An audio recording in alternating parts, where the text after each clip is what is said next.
I'm Gia's purpose partner, Ethan. Look around you. The world is a storm of information, a relentless barrage of notifications, opinions, and expectations. Chaos outside. It pulls at your attention, drains your energy, and seeks to define you by its fleeting standards. It tells you what to want, how to feel, who to be. But within this external tempest, there exists a sanctuary, a place of profound stillness and unshakable strength. Calm within. This is the promise of the high-value man, not one defined by the noise of the world, but by the quiet confidence of his inner world. He understands that true value is not acquired, but cultivated. It is the result of deliberate practice, of living by a code. This code is the blueprint for what the Stoics called the inner citadel, a fortress of the mind, impervious to the chaos of circumstance. Today, we will lay the foundation. We will explore 10 timeless laws, a synthesis of Stoic philosophy and spiritual wisdom designed to help you build that citadel, brick by deliberate brick. These are not mere suggestions. They are the architectural principles for a life of purpose, resilience, and profound inner peace. Law number 1, you are the architect. This is the foundational truth upon which all other laws are built. It's not what happens to you, the unexpected setback, the criticism from a colleague, the global crisis on the news. It's how you choose to respond. The ancient Stoic philosopher Epictetus said it best. It's not things that upset us, but our judgments about things. The event itself is neutral. It is raw material. Your perception, your judgment, is the tool that shapes it into either a catastrophe or an opportunity. Imagine two men who both lose their jobs. The first man sees it as a disaster. He spirals into despair, blaming the economy, his boss, his luck. His inner world crumbles. The second man, the architect, feels the initial shock, but then he chooses a different interpretation. He sees it not as an ending, but as an unforeseen redirection. An opportunity to reassess his career path, to learn a new skill, to perhaps start the business he always dreamed of. The external event was identical. The internal response created two entirely different realities. You are not a passive observer of your life, you are its chief designer. Your thoughts are the blueprints, your choices are the construction. So here is your first task as the architect. Reflect on a recent challenge you faced. Identify the story you told yourself about it. Now, consciously rewrite that story. Find the lesson, the strength it forged, the hidden opportunity. This is your first act of conscious construction. Remember, you are the provider, there's people depending on you. Law number 2. Growth lives outside comfort. The path of least resistance is a path of stagnation. Your inner citadel is not built on soft ground. It requires the bedrock of discipline and voluntary hardship. Choose the stairs. Embrace the cold. This isn't about self-punishment. It's about self-fortification. Every time you deliberately choose discomfort, you are casting a vote for your future self. You are teaching your mind and body that you are not a slave to fleeting feelings. You are the one in command. Consider the simple act of waking up the moment your alarm rings, instead of hitting snooze. That small initial battle against the gravitational pull of comfort sends a powerful message to your subconscious. I do what I say I will do. Or think of the entrepreneur who, instead of avoiding a difficult conversation with a client, prepares for it and faces it head-on.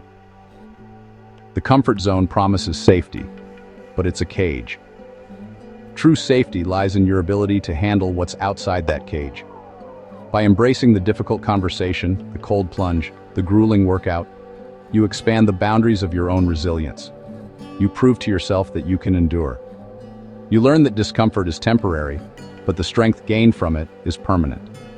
Your actionable prompt is this. Identify one area in your daily routine where you consistently choose comfort over challenge. Tomorrow, make the difficult choice. Just once. Don't negotiate with your mind. Just act. Choose the stairs. Law number 3. Pleasure fades. Purpose endures. Our modern world is a buffet of instant gratification. Dopamine on demand. The endless scroll, the sugary snack, the binge-worthy show. These are the sirens of pleasure, calling you toward the rocks of mediocrity. The loyal man only has eyes for his wife, or significant other loyalty is the most important value for family unit. The world is tempting. They offer a fleeting high followed by an inevitable low, leaving you emptier than before. Purpose is different. Purpose is the North Star that guides you through the darkest nights. It is the deep, resonant why that fuels your actions when motivation wanes. Pleasure asks, what feels good now? Purpose asks, what choice serves my future self? Imagine a man deciding how to spend his evening. The path of pleasure leads to hours of mindless entertainment and junk food. It's easy. It feels good in the moment. The path of purpose leads to an hour of reading a challenging book, followed by planning his week and preparing a healthy meal. This path requires effort. It may not offer the same immediate jolt of pleasure, but which choice builds the man he wants to be in a year? Which choice reinforces his identity as a disciplined, forward-thinking individual? The high-value man understands this distinction. He doesn't renounce pleasure, but he subordinates it to purpose. He finds joy not in the cheap thrill, but in the satisfaction of progress, in the alignment of his daily actions with his ultimate vision. So, before your next significant choice today, pause and ask yourself that simple, powerful question. Which of these options best serves the man I am trying to become? Let that be your compass. Law number 4, presence is power. Your mind is a time traveler. It constantly wanders into the future, rehearsing anxieties and fears, or into the past, replaying regrets and grievances. But your life is only ever happening in one place, right here, right now. The ability to return your full attention to the present moment is a superpower. This is presence. When you are fully present, you are not distracted by the phantom worries of tomorrow or the ghosts of yesterday. You are anchored in reality. You can listen, truly listen, to the person in front of you. You can fully engage with the task at hand, unlocking a state of flow and excellence. You can experience the richness of a simple moment, the taste of your coffee, the feeling of the sun on your skin. Think of a conversation where the other person was clearly distracted, scrolling on their phone or looking over your shoulder. You felt unheard, insignificant. Now think of a time someone gave you their complete, undivided attention. You felt seen, respected, valued. That is the power of presence you can give to others and to yourself. The gateway to presence is your breath. It is always with you, always in the now. When you feel your mind scattering, your anxiety rising, simply bring your awareness back to the physical sensation of your breath entering and leaving your body. This is your anchor, your reflection for this law. Set a timer for 3 minutes. Close your eyes and do nothing but focus on your breath. When your mind wanders, and it will, gently, without judgment, guide it back. This is the practice. This is how you train the muscle of attention and reclaim the power of now. Law number 5. Between stimulus and response, there is a space. In that space is our power to choose our response. In our response lies our growth and our freedom. This wisdom, from Viktor Frankl, is the practical application of presence. A stimulus occurs, an insult, a traffic jam, a critical email. The untrained mind reacts instantly, on autopilot, often with anger, frustration, or fear. This is the chain reaction of the slave. The high-value man, the builder of the citadel, has learned to create a space. He inserts a conscious pause between the stimulus and his response. In that sacred pause, he is free. He is no longer a puppet of external events. He can observe his initial emotional impulse without being controlled by it. He can name it, there is anger. There is frustration. By naming it, he separates himself from it. He is the observer of the emotion, not the emotion itself. From this place of detached observation, he can then choose a response that aligns with his values and his purpose, rather than one dictated by a fleeting emotional storm. Imagine someone cuts you off in traffic. The stimulus. The automatic reaction is to honk, to curse, to feel a surge of rage. But what if you inserted the pause? You feel the anger rise. You take one deep breath. In that space, you choose. You choose to let it go. You choose to protect your inner peace over indulging in pointless road rage. You choose to remain the master of your own state. Your task. The next time you feel a strong negative emotion, anger, jealousy, anxiety, your goal is not to suppress it, but to simply pause. Before you act, before you speak, take one conscious breath. In that space, just notice the feeling. That is the entire practice. That is where your freedom begins. Law number 6. High value isn't what you have, it's what you give. Society often defines a man's value by his possessions. The car, the watch, the bank account. This is a hollow and fragile definition, dependent on external factors that can vanish in an instant. True, enduring value is internal, and it is expressed not through acquisition but through contribution. Your value is measured by the problems you solve, the stability you provide, the wisdom you share, and the strength you lend to others. It's about being the person others can rely on, not because of what you own, but because of who you are. A man who accumulates wealth only for himself lives on an island. A man who uses his resources, be they financial, intellectual, or emotional, to lift up his family, his team, and his community, builds a legacy. Think of a mentor who gave you his time and guidance when you were starting out, or a friend who offered a steadying presence during a personal crisis. Their value to you had nothing to do with their net worth. It had everything to do with their generosity of spirit. This is the shift from a consumer mindset to a creator mindset. Instead of asking, "What can I get?" the high-value man asks, "What can I give?" This doesn't mean neglecting your own needs. In fact, building your own strength, wealth, and knowledge is what allows you to give from a place of abundance, not scarcity. Your actionable prompt for this law is to give without any expectation of return. It could be as simple as offering a genuine compliment, sharing a useful article with a colleague, or anonymously paying for the coffee of the person behind you. Perform one small, selfless act of giving and notice how it enriches your own inner state. Law 6 Addendum. Be a full provider. Men should be providers, meeting real needs with strength and consistency. Providing is leadership in action, meeting needs, not feeding ego. Provide stability, safety, wisdom, and resources. Pay your dues, protect your home, grow your skills, and give time and presence. A provider anticipates problems and solves them quietly. He carries weight so others can breathe. Your task. List 3 responsibilities you will fully own this week: money, meals, or mentorship, and deliver without excuses. Law 6 Addendum. Be loyal. Loyalty means standing firm in your commitments to your partner, your family, your brothers, and your mission. Keep confidences, honor boundaries, and show up when it's hard. Your task. Choose one person or promise to recommit to this week and follow through without wavering. Law number 7. Your word is your bond. In a world of broken promises and casual commitments, a man whose word is as solid as oak is a king. Trust is the currency of all meaningful relationships, both personal and professional. It is not built through grand gestures, but through the relentless accumulation of kept promises, especially the small ones. Your word is your bond. When you say you will do something, you do it. Period. This is about integrity, which means wholeness, the alignment of your words and your actions. Every time you keep a small promise, "I'll call you back in 5 minutes. I'll send that email by noon.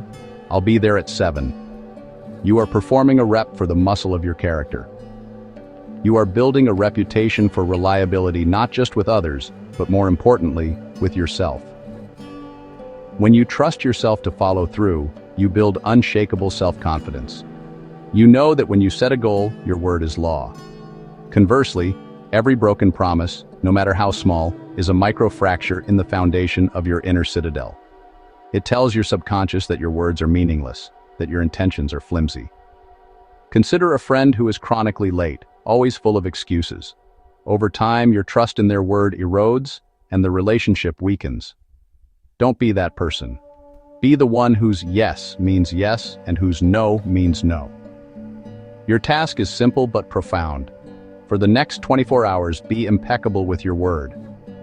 Do not make a single promise, big or small, that you are not 100% certain you can keep.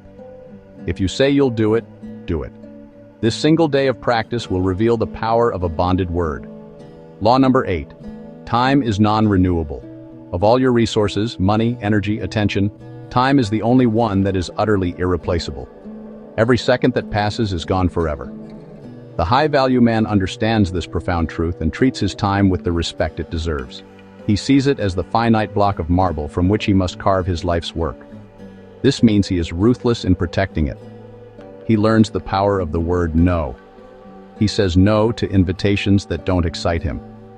He says no to projects that don't align with his purpose. He says no to distractions that seek to steal his focus. Every no to the non-essential is a powerful yes to what truly matters. Think of your time like a budget of 86 out 400 seconds each day. How are you spending it? Are you investing it in activities that compound over time, learning, building, connecting? Or are you letting it drain away into the meaningless voids of social media, gossip, and procrastination? A man who doesn't value his own time will find that no one else will either. He will become a tool for other people's agendas. But the man who guards his time, who allocates it with intention, signals to the world and to himself that his mission is important. His life has direction. Your actionable prompt: conduct a time audit. For just one day, be brutally honest about where your minutes and hours go. Track your activities. At the end of the day, look at the ledger. How much time was invested, and how much was merely spent? Identify the single biggest time waster and make a plan to eliminate or reduce it tomorrow. Reclaim your most precious asset. Law number 9. Aim for 1% better today. Grand goals are inspiring, but they can also be paralyzing. The ambition to write a book, build a business, or get in the best shape of your life is daunting. The path from here to there seems impossibly long. The secret is to forget the mountaintop and focus entirely on the next single step. The law of 1%. Aim not for massive, overnight transformation, but for small, almost imperceptible improvements, compounded daily. Can you be just 1% better today than you were yesterday? Can you do one more push-up, read one more page, write one more line of code, meditate for one more minute? This approach is powerful because it is achievable. It bypasses the resistance of the mind that screams, "This is too hard." 1% is manageable. But the magic is in the compounding. A 1% improvement each day doesn't lead to a 365% improvement in a year. It leads to a nearly 38-fold improvement. This is the power of aggregation of marginal gains.